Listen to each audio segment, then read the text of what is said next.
Assalamualaikum warahmatullahi wabarakatuh. Perkenalkan, nama saya Harif Yakin. Saya mahasiswa STI Talwin Semarang.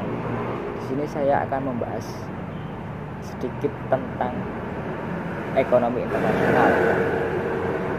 Mulai dari pengertian dulu, ekonomi internasional diartikan sebagai ilmu ekonomi yang mempelajari dan menganalisis tentang transaksi dan permasalahan ekonomi internasional yang meliputi perdagangan, ekspor impor, keuangan, dan kerjasama antar negara.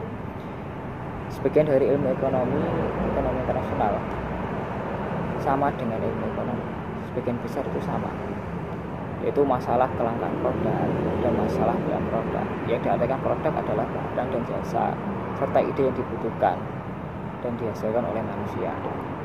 Masalah kelangkaan dan bilang produk barang muncul karena adanya permintaan dan penawaran, adanya demand and supply akan kebutuhan dan keinginan yang sifatnya tidak terbatas, dan keinginan yang sifatnya tidak terbatas dan permintaan serta penawaran sumber daya atau resource. Permasalahan ekonomi tersebut dapat bersifat internasional karena adanya permintaan dan penawar yang berasal dari dalam dan luar negeri.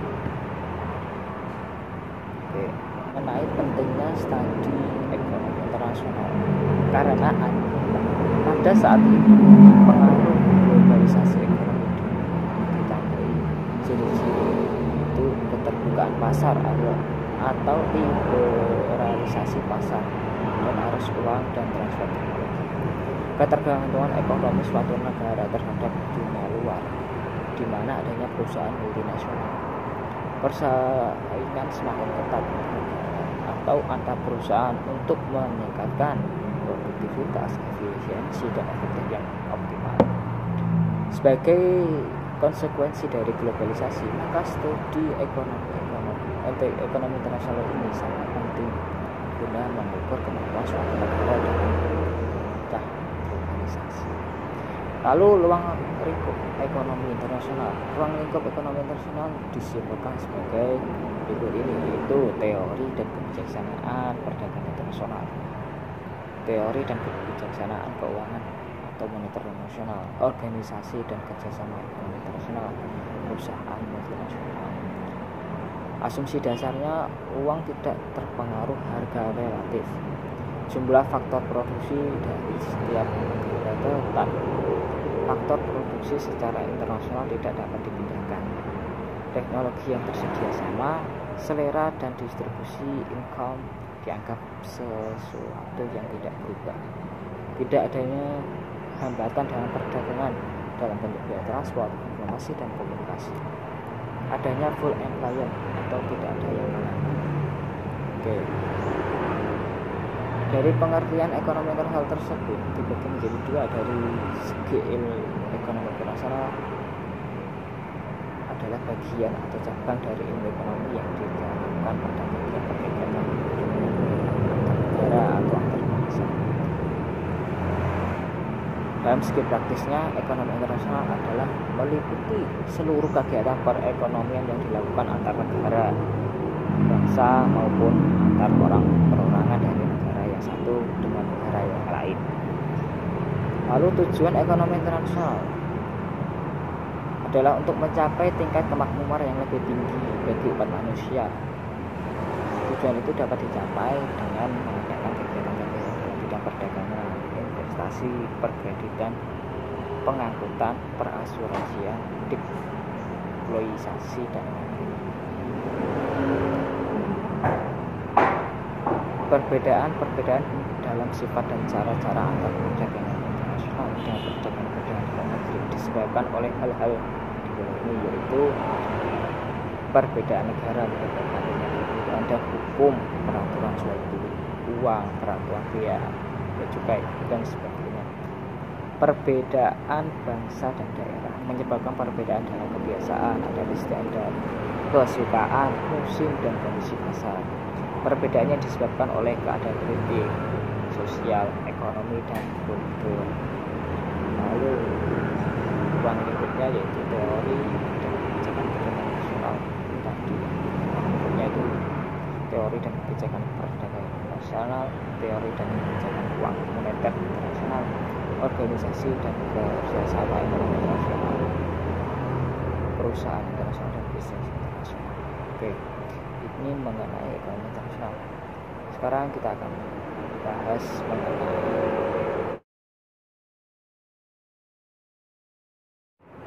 yang kedua adalah mengenai perdagangan internasional. Apa sih perdagangan internasional? Perdagangan internasional adalah perdagangan antara penduduk suatu negara dengan penduduk negara lain atas dasar kesepakatan bersama. Perdagangan ini merupakan salah satu bentuk kerjasama ekonomi.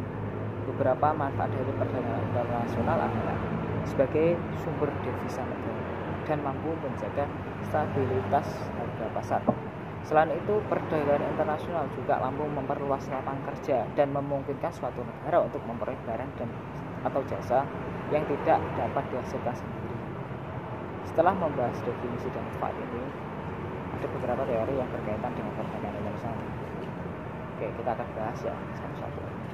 Yang pertama yaitu teori keunggulan mutlak. Teori ini dikemukakan pertama kali oleh Adam Smith.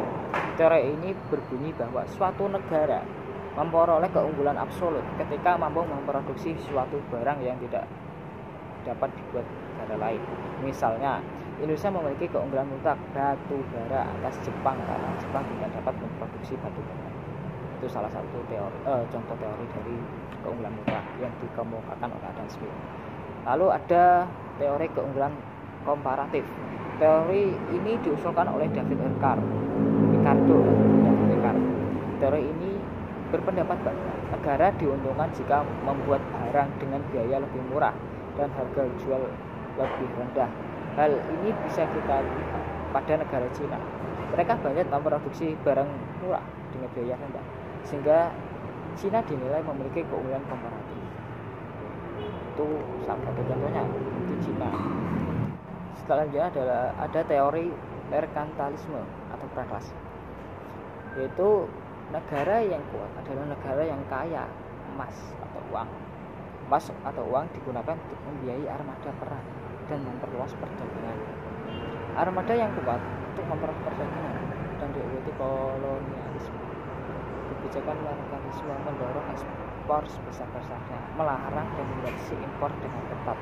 Kebijakan tersebut dilakukan oleh banyak negara dengan bentuk neo-merkantilisme, yaitu kebijakan potensi untuk melindungi industri dengan tarif barir dan tarif barir.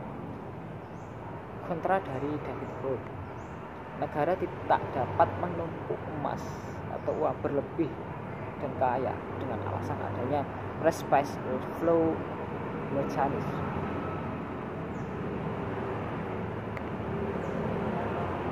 Emas banyak menyebabkan cuk naik dan mendorong inflasi. Inflasi naik, harga barang ekspor naik dan harga barang impor relatif turun. Sehingga cadangan emas turun, negara miskin kembali. Itu menurut David Hood. Menurut pendapat dari Adam Smith, ukuran kemakmuran bukan LF yang dikuasai. Kemakmuran ditentukan GDP.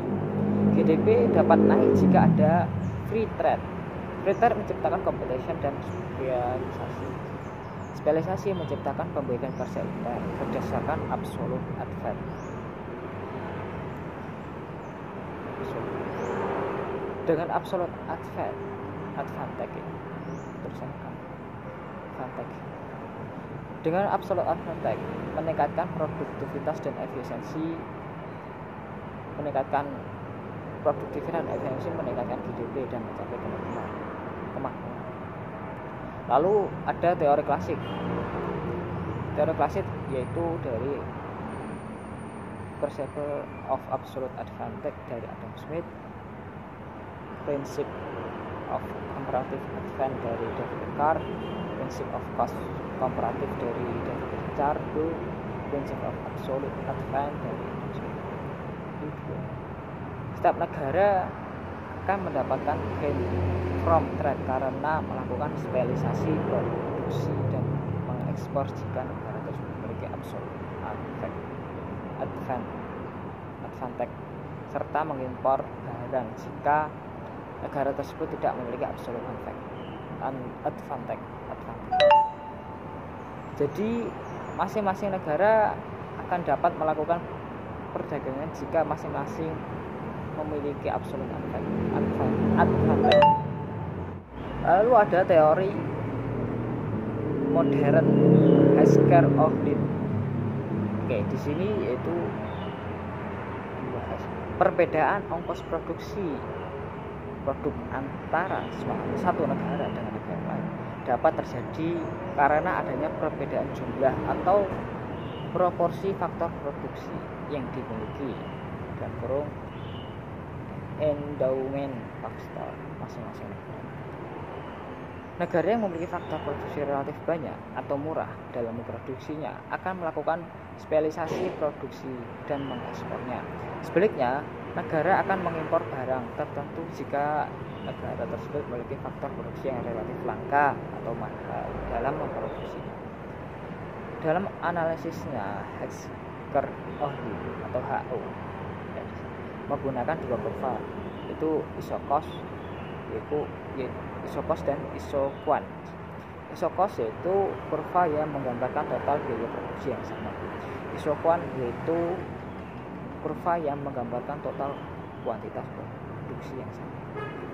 Lalu ada teori opportunity cost dari Harbler. Ini yang klasik.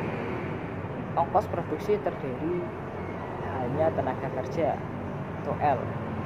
Semakin banyak tenaga kerja, upah semakin banyak, maka ongkos produksi meningkat dan harga meningkat. Itu yang klasik. Dari Harbler, ongkos produksi tidak hanya tenaga kerja saja, tetapi kombinasi pemakaian tenaga kerja L, tanah, dan modal C. Dari Harbler memakai konsep opportunity cost atau OC yang dijelaskan dengan kurva production possibility kurva PPC dan digabungkan dengan kurva indifference kurva untuk melihat terjadinya perdagangan antara dua negara. Opportunity cost adalah ongkos yang dikorbankan dari memproduksi satu barang untuk memproduksi barang lain, atau dapat dikatakan beberapa pengorbanan faktor produksi yang dapat digunakan untuk memproduksi satu barang dialihkan pada barang lain yang dianggap mempunyai keuntungan komparatif. PPC atau Production Possibility Curve adalah kurva yang menggambarkan berbagai kombinasi barang yang dapat dihasilkan. Ada dua PPC yang digunakan dalam analisis Harbler, yaitu PPC Constant Cost dan PPC Interesting Cost. Faktor-faktor yang mendorong perdagangan internasional. Ya, ada beberapa faktor yang mendorong perdagangan internasional atau beberapa faktor yang mendorong suatu negara untuk melakukan perdagangan dengan negara lain. Pertama adalah adanya pasar bebas. Pasar bebas membuat negara-negara mempertimbangkan untuk melakukan perdagangan internasional sebagai bentuk untuk menjalin hubungan baik dengan negara-negara lain. Pasar bebas juga dapat menjadi pendapatan negara.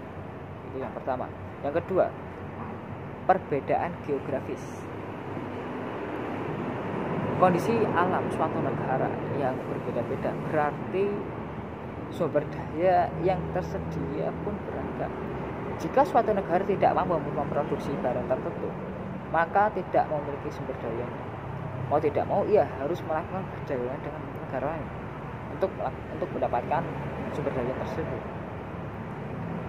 Itu yang kedua. Yang ketiga, menghemat biaya produksi yang tidak dapat dilakukan di dalam negeri. Hal ini bisa dilakukan ketika suatu negara memiliki bahan mentah tapi tidak punya teknologi untuk mengelolanya, karena biaya untuk membangun fasilitas pengolahan bahan mentah tidak murah. Melakukan kerjasama dalam bentuk perdagangan internasional akan dilakukan. Contohnya yaitu Indonesia. Indonesia mempunyai banyak barang mentah tetapi tidak bisa mengelolanya. Itu karena satu faktor SDM Indonesia kurang unggul dan kurangnya pembiayaan dalam mengelola barang mentah tersebut. Yang keempat, yang terakhir ini ya, adanya peningkatan perkembangan teknologi dan informasi. Dengan begitu suatu negara dapat mengetahui barang-barang yang dibutuhkan negara lain dan barang apa yang mereka miliki. Maka untuk saat ini banyak sekali toko online yang menjual barang sampai ke luar negeri. Itu juga menunjukkan salah satu pihak sama-sama menguntungkan ya kalau dilihat itu manfaat dari segi teknologi dan informasi dalam masa sekarang. Oke, itulah yang bisa saya jabarkan mengenai yang pertama tadi adalah ekonomi internasional dan teori perdagangan internasional. Mungkin sekian dari saya. Terima kasih. Apabila ada tutur kata yang kurang berkenan atau kurang jelas atau salah, saya mohon maaf karena saya juga masih manusia. Oke, sampai jumpa di pertemuan selanjutnya. Terima kasih. Wassalamualaikum warahmatullahi wabarakatuh. Tetap semangat. Salam.